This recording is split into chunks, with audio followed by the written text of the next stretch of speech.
चवंदा आहिनि त हिकु ॾींहुं मौला अली अलैहिस्सलाम ख़ैबर जे हिकु यहूदी सां गॾु सफ़र करे रहिया हुआ।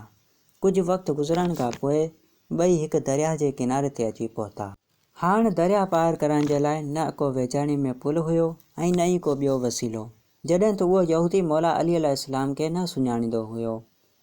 उन यहूदी हिकु दुआ पढ़ी ऐं पाणी जे मथां पेर रखे हलणु शुरू थियो ऐं बग़ैर बुॾण जे दरिया पार करण खां पोइ मौला अली अलैहिस्सलाम सां मुखातिब थी चवणु लॻो, लव अरफ़्त कमा अरफ़्तु लजस्त कमा जस्तु।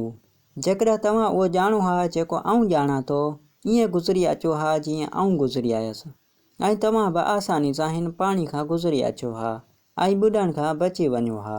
मौला अली अलैहिस्सलाम फरमायो, ए यहूदी बीह ऐं मुंहिंजो इंतज़ारु कर, आऊं बि अचां थो।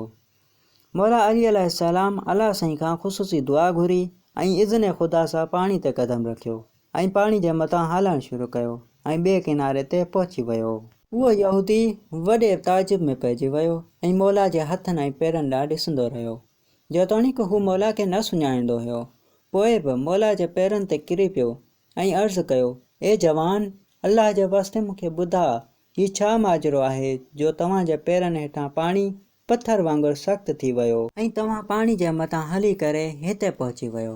मौला अली अलैहिस्सलाम फरमायो, पहिरीं तव्हां ॿुधायो त तव्हां छा पढ़ियो जो पाणी खे पार करे आयो। उन यहूदी अर्ज़ु कयो, ख़ुदा जो कसम, मूं आख़िरी नबी हज़रत मुहम्मद मुस्तफ़ा सल्लल्लाहु अलैहि वसल्लम जे वसी आज़म जो नालो वरितो।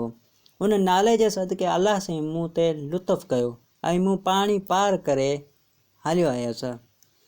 मौला फरमायो, उहो वसी आज़म मां आहियां।